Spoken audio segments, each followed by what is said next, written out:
আসসালামু আলাইকুম। এই সরকারের সময়ে এসে আমি সেদিনও বলেছি যে জেলে আওয়ামী লীগের লোকজন মারা যাওয়ার নিউজ অন্তত আমাদের কম পড়তে হচ্ছে।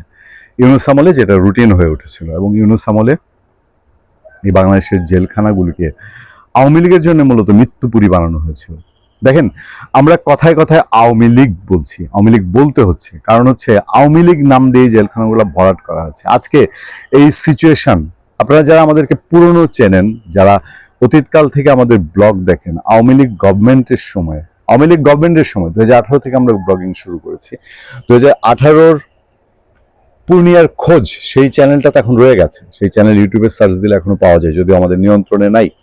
সেই চ্যানেলের কন্টেন্টগুলা টু দি পয়েন্ট পাইটুকু আপনারা দেখবেন। আওয়ামী লীগ সরকারের সময় এই ধরনের এত তো গণহারে গিয়ে হয়েছে। আওয়ামী লীগ সরকারও বিএনপির লোকজনকে ধরেছে জেলে, যটুক ধরেছে আমরা প্রতি পয়েন্টে পয়েন্টে প্রত্যেকটি ঘটনার আমরা সমালোচনা করেছি।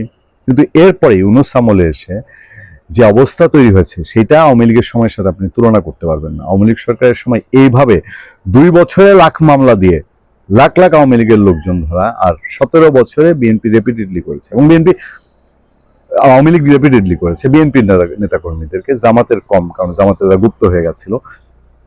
বিএনপির প্রতিটা সিনিয়র নেতার ক্ষেত্রে, বিএনপির প্রতিটা কেন্দ্রীয় নেতার ক্ষেত্রে আমরা আমাদের লাউড টোন আমরা বজায় রেখেছিলাম। ইউনূস গভর্নমেন্ট এসে আওয়ামী লীগকে এমন একটা সিচুয়েশনে দাঁড় করিয়েছে যে এটা বাংলাদেশের ভিন্ন একটা ওই মব গোষ্ঠী মনে হয়, যে সময় মব সাম্রাজ্য ছিল না, অথবা সুনির্দিষ্ট অপরাধী গ্রুপ, ওই যে নাৎসিদেরকে অনেকে ফলো করে, বা এখন ইসরায়েলিদেরকে মুসলিম বিশ্বের যারা যেভাবে দেখে যে এদেরকে পাওয়া গেছে, ধরে এনে সব জেলে পাঠাও, সব ওই আন্দামানের দ্বীপপুঞ্জে পাঠাও, সব হচ্ছে আমেরিকার সেই গুয়েতামালা কারাগারে পাঠাও। ইউনূস সরকার সমস্ত আওয়ামী লীগকে সেখানে দিতে চেয়েছে, এবং সেখানে মরুক না মরুক এগুলোর কোনো ব্যাখ্যা ছিল না। একটা ছেলের মৃত্যু পুরো বাংলাদেশকে কাঁদিয়েছে। একজন সাংবাদিকের ফেসবুক স্ট্যাটাস দেখে সেই ছেলেটার মৃত্যু নিয়ে প্রশ্ন উঠেছে। ছেলেটা জেল থেকে বের হয়েছে, বিএনপি গভর্নমেন্টের সময় আওয়ামী লীগের লোকজনের জামিন হচ্ছে, যথেষ্ট জামিন হচ্ছে, কিন্তু জেল থেকে বের হয়েও সেই জেলের রিয়াকশন, জেলের নির্যাতন, জেল এমনিতেই একটা মানুষের জন্য অস্বাভাবিক পরিস্থিতি। সেখানে যা ছিল, দীর্ঘ কারাভোগের পর বৃহস্পতিবার মুক্তি পেয়েছিলেন। দুঃখিত, আমি কথা বলছি আপনাদের সাথে শনিবার। বৃহস্পতিবার মুক্তি পেয়েছিলেন ঢাকার লালবাগ থানা ছাত্রলীগের সাবেক যুগ্ম সাধারণ সম্পাদক নাসির আহমেদ দিনার। জেল থেকে বের হওয়ার কয়েক ঘন্টার মধ্যেই তার মৃত্যু হয়। কয়েক ঘন্টার মধ্যেই তার মৃত্যু হয়েছে। একজন সিনিয়র সাংবাদিক তার ফেসবুক পোস্টে অনেক কিছু লিখেছেন, সেগুলো ধরে সোশ্যাল মিডিয়ায় ভাইরাল হয়েছে। দিনারের মৃত্যুর জন্য দায়ী কে, সেই প্রশ্ন উঠেছে।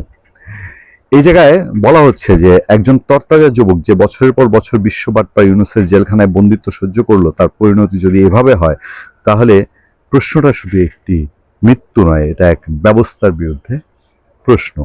কারা নির্যাতন, বিচারহীনতা আর ক্ষমতার অপব্যবহার, এই তিনের গোলযোগেই যেন দিনারের অকাল মৃত্যুর পেছনে দাঁড়িয়ে আছে। ছেলেটা কাশিমপুর কারাগারে ছিল।